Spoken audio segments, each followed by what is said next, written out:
Hello everyone, কেমন আছো তোমরা সবাই? আশা করি অনেক ভালো আছো আর তোমাদের ভালোবাসায় আমিও অনেক ভালো আছি। তো সকাল সকাল আবারও একটা নতুন ব্লগ নিয়ে তোমাদের সামনে চলে আসলাম। আর ঘুম থেকে উঠে স্নান করে ভাত রান্না করা হয়ে গেছে। এবার যাব সংসারের কাজ করতে। সংসার বলতে শুধু ঘরের, বাইরের কাজ তো হয়ে গেছে, বাসি কাজ হয়ে গেছে, শুধু ঘরের কাজগুলো করতে, বিছনা তোলা আর ঘরটা ঝাড় দেওয়া আর পুজো দেওয়া। তো দেখতে থাকো আর সাথে থাকো। তো গাইস চলো বিছনা তোলা যাক আর দেখতে থাকো, সাথে থাকো। ঘুম থেকে উঠে না আগে স্নানটা সেরে নিচ্ছি, তারপরে সংসারের কাজটা করছি। মানে এত তাড়াহুড়ো, উঠতে লেট হয়ে যাচ্ছে, মেন ব্যাপার উঠতে লেট হয়ে যাচ্ছে। কিন্তু কালকের দিকে আমাকে সকাল সকাল উঠতে হবে, কেননা বাড়িতে এবার থেকে বটবুটি তোলা শুরু হয়ে গেছে। আর বটবুটি তোলা যখন থাকে কিংবা ফসলের কোনো মাল তোলা থাকে তখন একটু বাড়িতে চাপটা বেশি থাকে, এই কারণে একটু সকাল সকালই উঠতে হবে।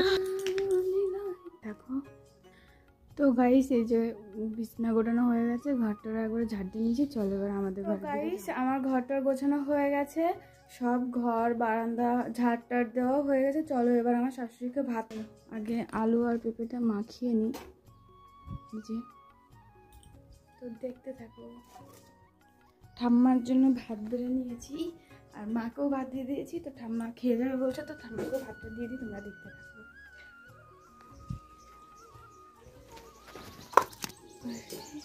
মার জন্য ভাত প্যাকিং, জলের বোতল চাইছি, জলের বোতলটা দিয়ে দিই।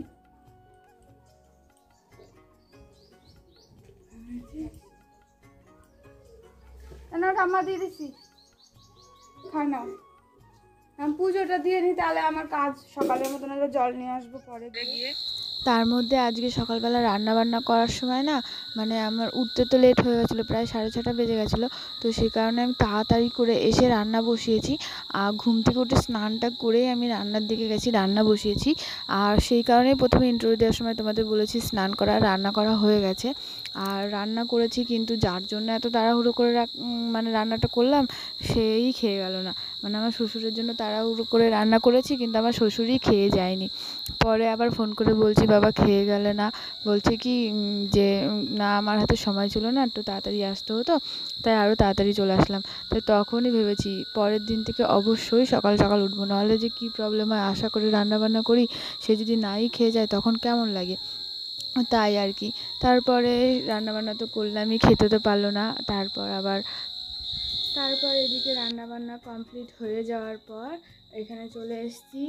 মানে রান্নাবান্না কমপ্লিট হয়ে যাওয়ার পর সকালের রান্নাটা কমপ্লিট হয়ে গেছে, কিন্তু দুপুরের রান্নাটা কমপ্লিট হয়নি। তাই আর কি দুপুরে রান্না বসিয়ে না কটা লঙ্কা তুলতে এসেছিলাম। আর মানে লঙ্কা লাগতো, কাঁচা লঙ্কা ঘরে শেষ হয়ে গেছে, সেই কারণে তো গাছে কটা লঙ্কা তুলতে গেছিলাম। আর এই গাছটায় এত লঙ্কা হয়েছে বলার বাইরে, মানে রোদ পরে এখন একটু, আর খুব সুন্দর লঙ্কা হয়েছে, সেই কারণে। তারপর কটা লঙ্কা তুলে নিয়ে আসলাম, নিয়ে এসে ওইদিকে তোমার সবজি রান্না করতে হবে, সেই কারণে। আর নিজেদের গাছ থেকে যে কোনো সবজি তুলতে প্রচুর ভালো লাগে। এটা আমার নাকি সবার, অবশ্যই কমেন্ট করে বলো যে শুধু আমার সাথে হয় না, সবার সাথে হয়। আমার তো বেশ ভালো লাগে নিজের গাছের সবজি টবজি তুলতে, ফল তুলতে, তো খুব ভালো লাগে। আর এই গাছগুলোকে যত্ন করতেও ভালো লাগে। কিন্তু আমি এক মেয়ে, যত্ন করি না, কিন্তু তাদের কাছ থেকে ফলন অবশ্যই নিই। কেমন মেয়ে কি জানি। তারপর এদিকে ভালো করে সব লঙ্কা টঙ্কাগুলো তুলে নিয়ে আসলাম। আর তুলে ওই যে ওড়নাটার ওখানটায় রাখছি, কারণ এক হাতে ফোন আর এক হাতে তুলছি, রাখবো এবার কিসে, সেই কারণে ওই ওড়নাটার ওখানে রাখছি। আর ওখানে দেখি এটাও যাচ্ছে, কোনো সমস্যা হচ্ছে না। তারপর ওই সাইড থেকে তুলে নিয়ে এখন চলে যাচ্ছি রান্নার দিকে। আর ঠাম্মা ওই মুহূর্তে উনান পাড়ে বসেছে, কেননা আজকে পাটকাঠি দিয়ে জাল দিচ্ছিলাম, যদি উনানে আগুন টাগুন উঠে যায়, সেই কারণে ঠাম্মাকে বসিয়ে দিয়ে এসেছি।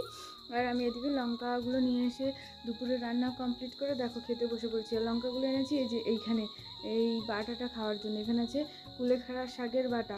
তো কে কে খাও অবশ্যই বলো। আর প্রচুর উপকার কুলেখাড়া শাক খাওয়া, শুধু সেই জন্য আরও বাটা করেছিলাম। প্রথমে ভেবেছিলাম বড়া করব বেসন দিয়ে, বেসনও নিয়ে এসেছিলাম। তারপর ঠাম্মা বলছে কি বাটা করলে ভালো হয়। তারপরে আমি বলছি ঠিক আছে তাহলে তাই হোক। আর আমি একটু ভর্তা টর্তা খেতে প্রচণ্ড ভালোবাসি, যে কোনো ভর্তা হোক আমি খুব ভালোবাসি, তো সেই কারণে। তারপর এই যে দেখো সবাই মিলে খেতে বসে পড়েছি, ঠাম্মা, দাদু, আমি। আর মার জন্য ভাত বেড়েছে, কিন্তু মা কোথায় বেশ গেছে, মনে হয় দোকানের দিকেই গেছে, সেই কারণে। আর এই যে দাদু বলছিল আমাকে আর কটা সোয়াবিন দে।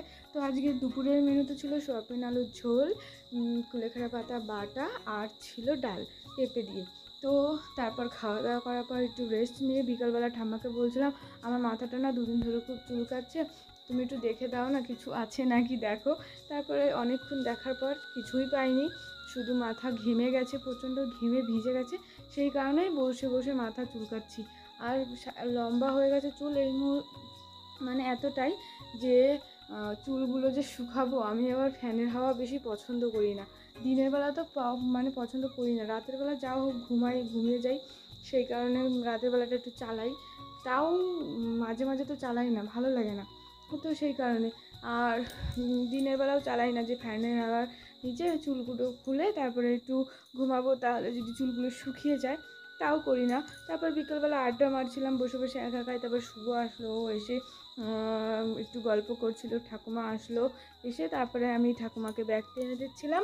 আর ভিডিওটা আজকে এইটুকুই, কেমন হয়েছে অবশ্যই বলো, ভালো লাগলে অবশ্যই একটা কমেন্ট, লাইক, সাবস্ক্রাইব, শেয়ার করে দিও, আর বন্ধুদেরকে দেখারও সুযোগ করে দিও। তো বন্ধুরা, আবারও চলে আসবো তোমাদের মধ্যে কালকে একটা নতুন ভিডিও নিয়ে, আর দেখতে থাকো আর সাথে থাকো। টাটা।